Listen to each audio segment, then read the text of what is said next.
Hey friends all over the world, this may not be the most appropriate message for the times that we're living in, but it was just on me to talk about this. I am done with the kind of toxicity that I'm seeing in the relationship between women and men. And let me be very specific about what I'm talking about. I'm talking about the fact that women, so many women, and let me give context to this. I have counseled and I have talked to thousands of women over the last decade or more, really over the last 25 years. And this is a common theme that I've never been able to fully understand. I understand the thinking behind it, but I can't wrap my mind around the why.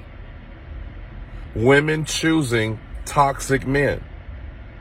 Toxic men. In fact, we have a culture of toxic masculinity. And it's all over the internet. It's all over social media.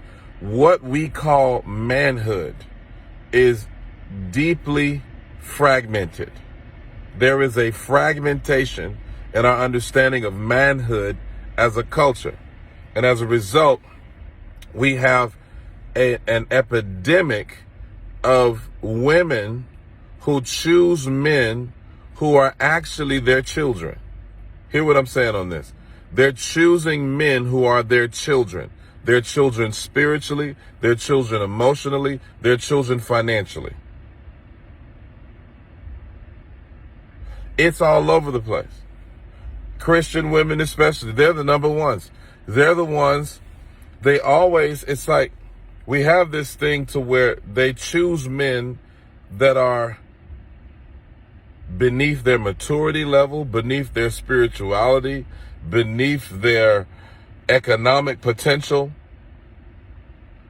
You got a grown man that doesn't even know how to tie a tie. He doesn't know how to balance a checkbook. He doesn't know what a credit score is. He doesn't know how to spell job. And these are the kinds of men that women are going after. And don't tell me, oh, no, see, I want a good man. No, you don't. You don't want a good man.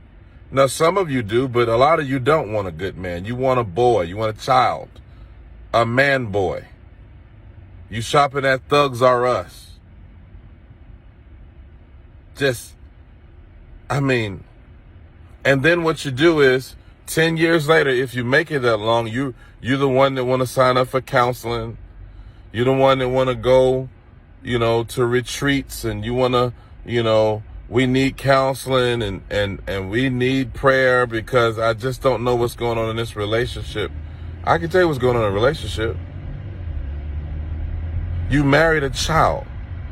It's like spiritual pedophilia. You married someone who was emotionally underdeveloped. And if you had really the honesty, you would realize that there were people who told you not to marry that person.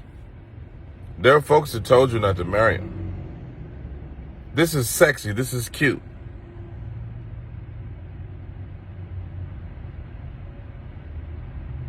Oh, he kind of rough around the edges, but No, he don't go to church, but he does he have a relationship with God? Does he have a prayer life? Listen, now a lot of you going to get mad and you're going to say, well, you're not perfect. I never claimed to be perfect. But one thing I'm a real man. I take care of my family.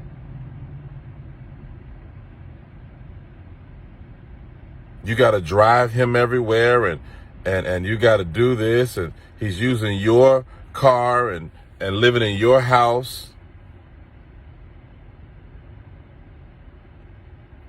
Do not take that mess into another year.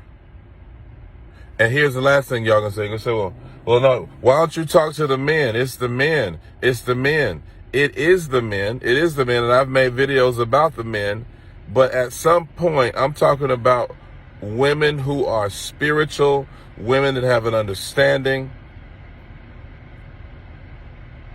who frown on guys who are actually godly men. You would much rather do a science experiment and marry a fool. You got a godly man that's in church, and nah, he's too boring, he's too lame. This is not what I'm looking for. And then you go marry Roscoe from Thugs R Us. And then you mad. Don't be mad. Repent. Repent and say, Lord, what is it about me that wants to marry my son? Why do I have an Oedipus complex? Why do I choose men who will actually be spiritually and emotionally and sometimes financially dependent upon me, rather than getting a man who knows who he is, who can lead me spiritually, who can guide our family into our future? Just think about it.